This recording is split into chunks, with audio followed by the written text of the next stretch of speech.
Welcome to Ngowat. Ngobrol dong, sahabat.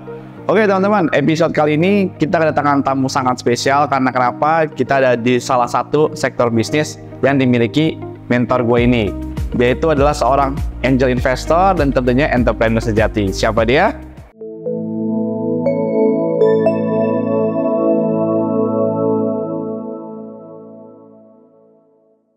Oke, nggak perlu lama lagi, di sebelah gue ada Ko teman. Ko, thank you untuk podcast kedua kita. Tapi acara ini beda kok dari yang sebelum-sebelumnya kok. Oke. Ya karena kalau dulu kita bahasnya terlalu datar kok. Tapi gue sekarang bakal bahas tentang cara lu bisnis sih kok. Karena gue lihat lu kan makin tahun tiap tahun bisnisnya selalu nambah nih kok. Cuman gue mau tanya dulu nih kok. Orang belum tahu lu udah tahu lah lu sebelumnya siapa. Cuman gue mau penasaran itu di company lu sih kok. Mau Group kok. Sebenarnya lu boleh cerita gak sih kok mau Group itu sebenarnya asal itu awalnya itu dari mana kok? Awalnya kalau orang yang udah follow IG gua, aku kan dulu gue basicnya kan pernah kerja di perusahaan Jepang ya. Divisi besi baja sama project planning tuh. Ya. Nah terus jadi awal bisnis gua adalah besi baja. Iya. Karena yang dianggap uang kecil sama perusahaan itu, buat gue kan gede. Oke. Jadi gue kerjain mulai dari situ. Nah barulah dari situ merambah kayak lain-lainnya gitu. Gitu. Awal mulanya itu. Berapa lama nih? Kan gue mau bahas tuntas sih kayak ini kayak gue. Iya. Jadi lu berapa lama proses untuk dari bisnis baja terus gue baru mengenal sih sebenarnya 2-3 tahun yang lalu sih kok. Iya. 2013-2014 itu gue masih kerjain tapi kayak calo-calo gitu deh. Kalau kayak mediator gitu ya, mediator. Nah 2015 akhir barulah gue bikin PT official. PT official, terus ada operation hub-nya juga.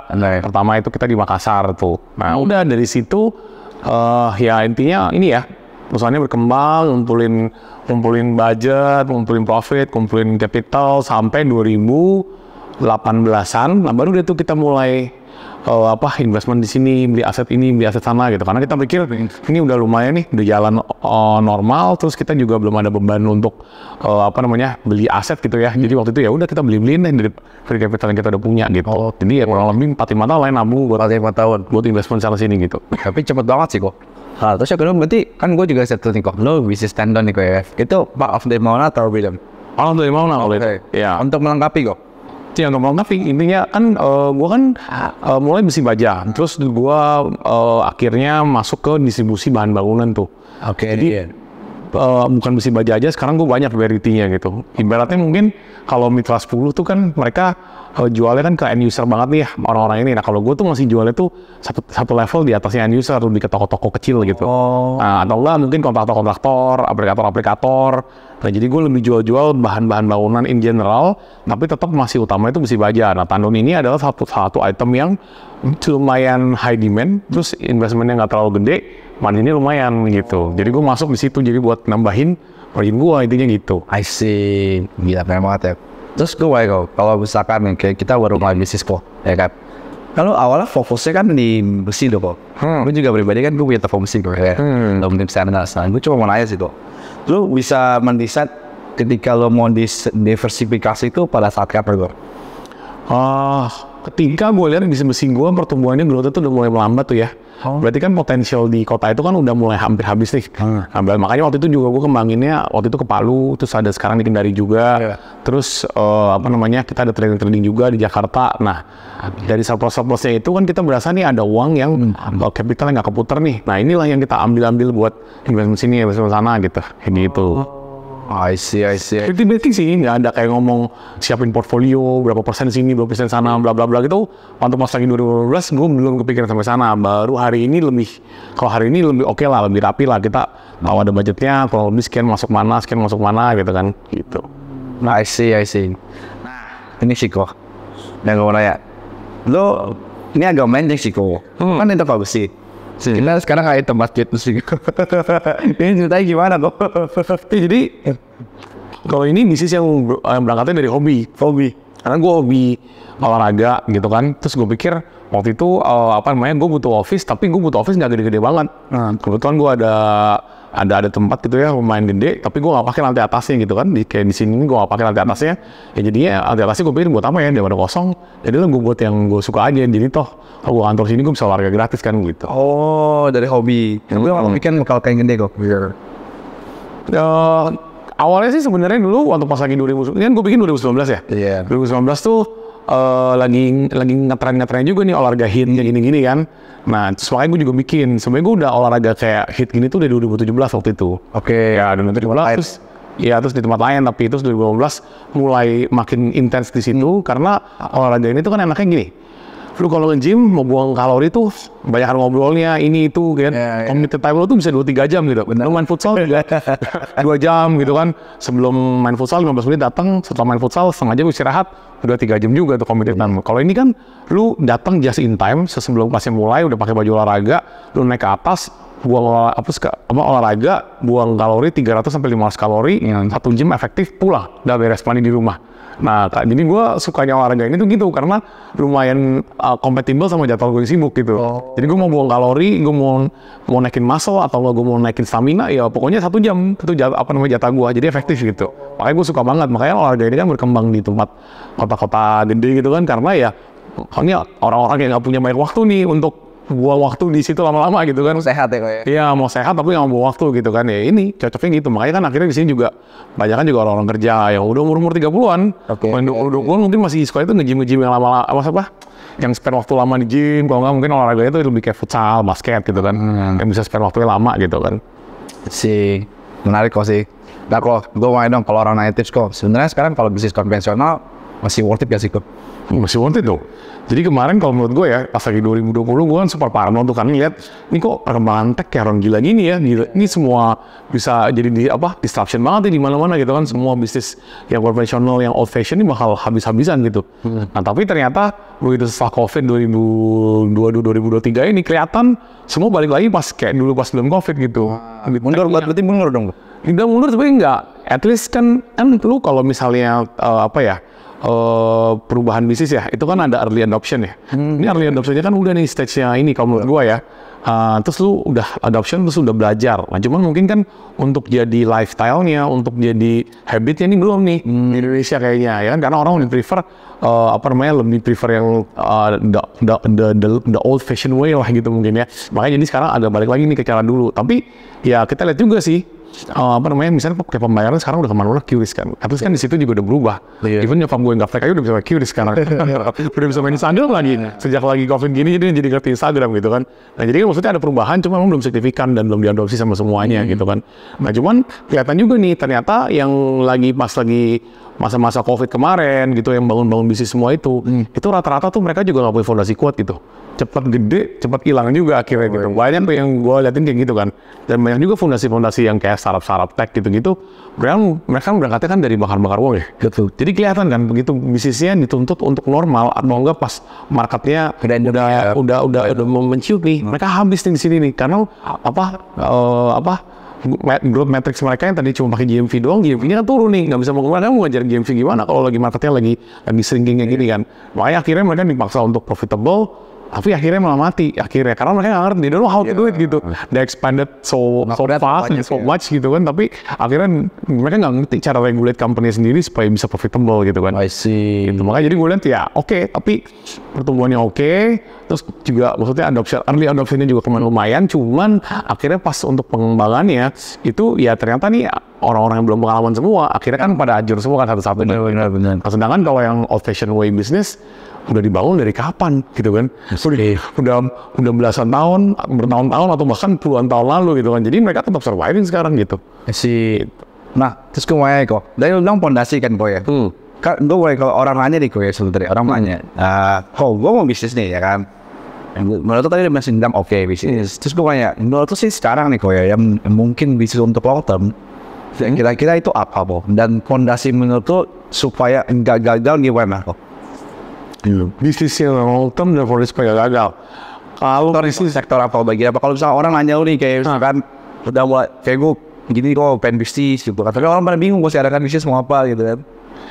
Sebenarnya gini, kalau menurut gue ya nggak ada bisnis yang nggak bisa tahan long term.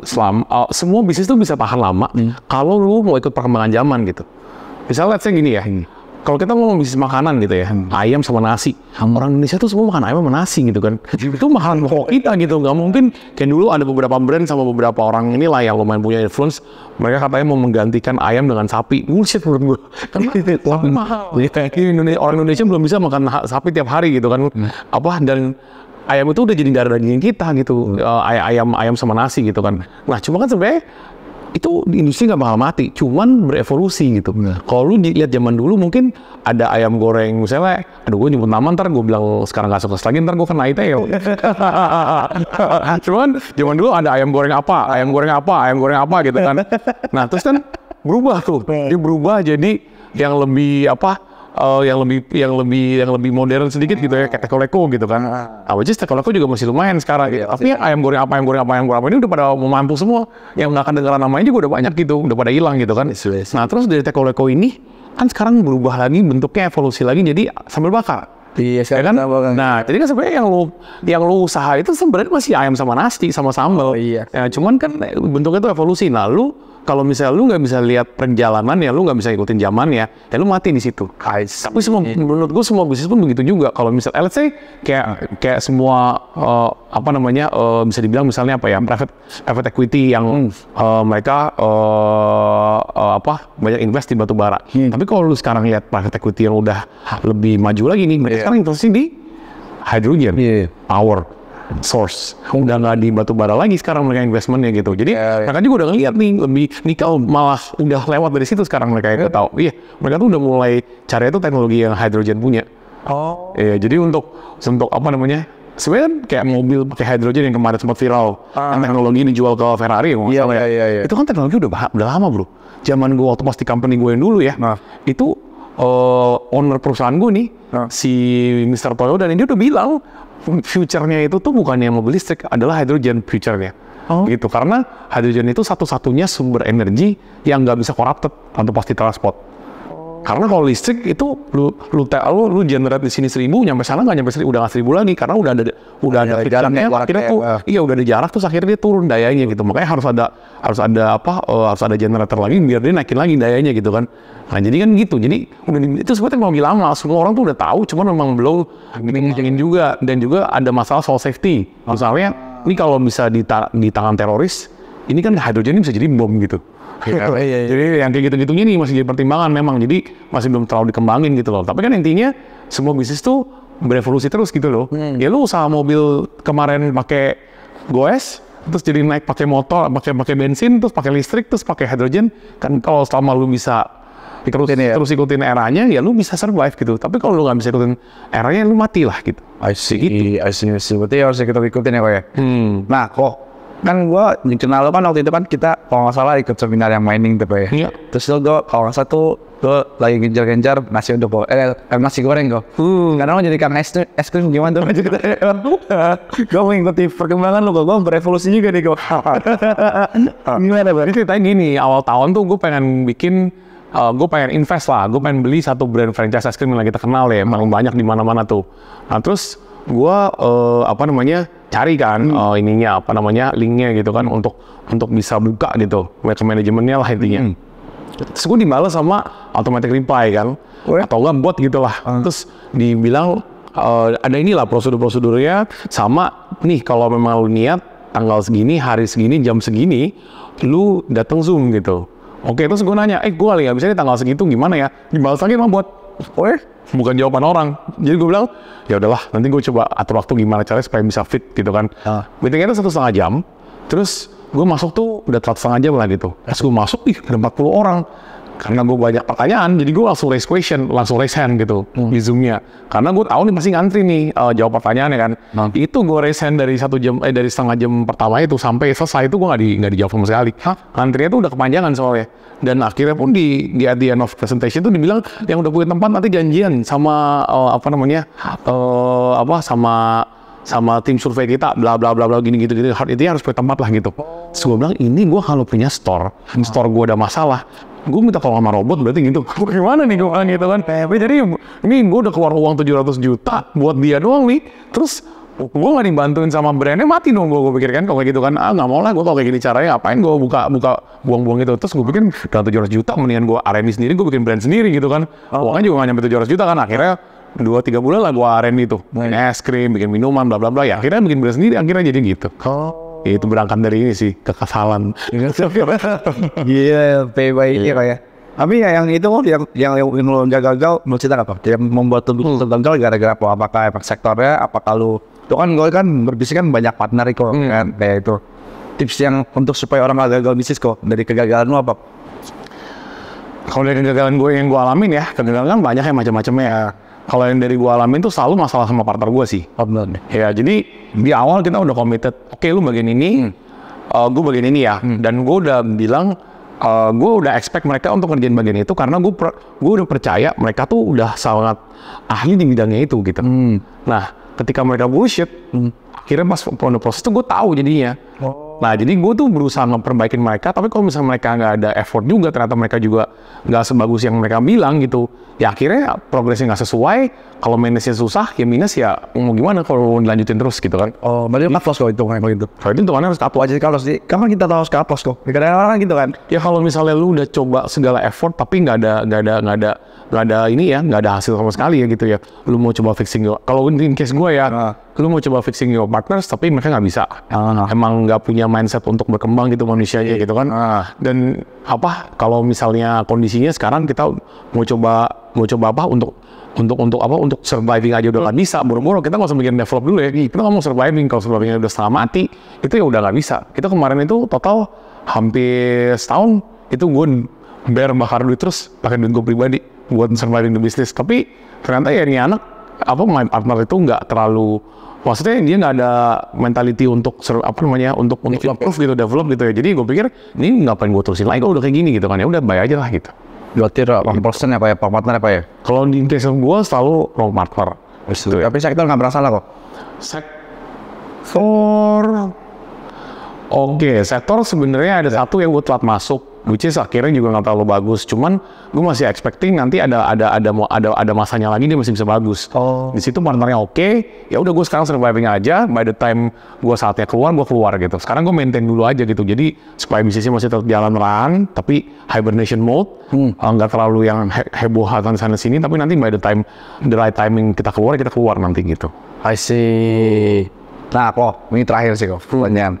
Gimana cara lo memprediksi sektor tuh? Itu yang pertama, dan tips lo untuk orang-orang yang mau bisnis apa aja yang diperluin tuh?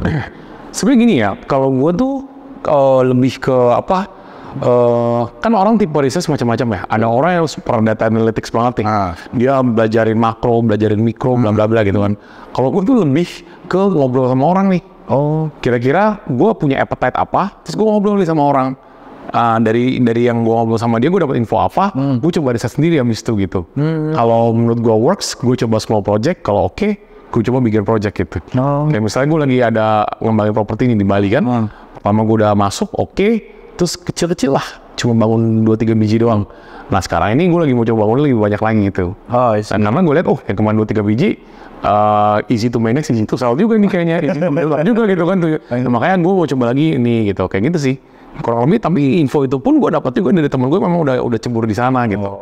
Jadi intinya ini sih, banyak teman, terus ya sering-sering tukeran informasi sama mereka, ngobrol gitu lah. Ya itu bakal bener-bener ini ya, maksudnya bener-bener nambah lu pengetahuan banget, terus sama increase your inilah ya, success chance ya bisnis lu gitu loh. Nah lu ketemu ini lu jadi apa? Kayak gue waktu itu ya karena misalnya gue banyak ngobrol sama siapa, akhirnya gue ketemu perusahaan digital marketing bisa bantuin gue develop online brand gue yang mesti baca gitu, ternyata kayak gitu-gitu tuh dari sana. Gue develop sendiri setahun udah buang uang ratusan juta malah gak jadi apa-apa. Begitu ketemu dia, ini baru jalan 1,5 tahun udah bagus banget sekarang. Gitu. Dikelola sama dia gitu ya. Gitu sih. Iya. Lagi kok tips. Case gue sih lebih ke networking ya, kalau gue ya. Kalau untuk research bisnis ya, kalau gue lebih ke networking gitu. Jadi semakin luas pertemanan lu dan berkualitas juga teman-teman lu gitu ya. Jadi lu bakal ini ya, maksudnya bakal ikut juga gitu. Nah ya gitulah. Kalau gue sih sampai hari ini significantly di networking kalau gue. Tapi kalau Raya lo kok gue minta tips bisnis ala pertama itu gimana? Memulai bisnis tepatnya. Apa yang dia harus persiapkan step by step, 3 step lah kok? fondasi yang mereka harus punya. Kalau mau mulai bisnis itu gini ya, menurut gue ya. Pertama tuh lu harus punya, ini kayak gue udah sebut juga sih sebelum-sebelumnya sama lu. Pertama lu tuh harus punya. Tapi kan ada rekod kok, jadi gue. Ini kan emang kita, jadi gue bisa. Oke. Pertama tuh lu harus punya knowledge ya soal bisnis ya. Knowledge, oke. Ya. Terus udah gitu lu harus punya pengalaman.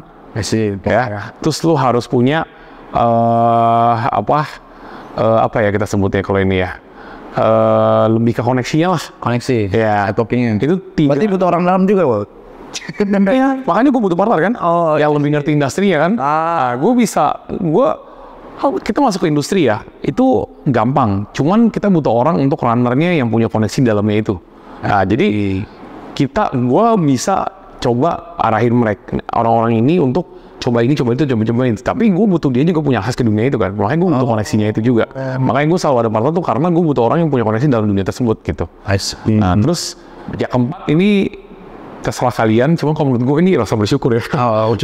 Jangan kayak jangan terlalu tamak, jangan terlalu rakus, terus kayak lu lihat orang si ini lu pengen jadi itu, kan lihat yang lebih atasnya lagi lu pengen lagi. Jadi akhirnya yang lu kerjain tuh lebih ke hal-hal yang ngerugiin orang jadi ya, karena lu mau kejar target lu sendiri. Which is kadang-kadang timeline-nya tuh udah gak masuk akal gitu kan, ngeliatin orang gitu kan. Ya misalnya gara-gara lu lihat di sini nih kok dia baru bisnis berapa lama bisa beli ini, aku belum bisa ya gitu. Akhirnya dia cari cara tuh, gimana caranya ya. Cara paling gampang kan makan uang orang. Itu cara paling gampang gitu. Nah tapi kan itu kan beberapa orang lakuin itu kan. Beberapa orang lakuin itu, ya akhirnya nanti rugi ya kalau menurut gue ya. Gue hari ini dapat info bagus bisnis dari koneksi-koneksi gue pun karena nama gue kan bagus. Karena gue gak pernah, maksudnya gak pernah ngerugiin orang, terus gue gak pernah bohong sama orang, gak pernah berandai-andai kasih orang harapan palsu atau apa gitu kan. Jadi orang juga tahu nih pokoknya sama si Tama nih realistis aja gitu. Oke, nggak oke gitu. Kayak gitu. Realistis aja. Menarik. Oke. Itu. Jadi gue sih tadi ajarin gue urutin lagi ya tidak. Itu aja kok. Oke. Jadi teman-teman ini adalah podcast Mobat di kali ini sama Kotama. Semoga insight dari Kotama bisa buat teman-teman mulai bisnis. Oke.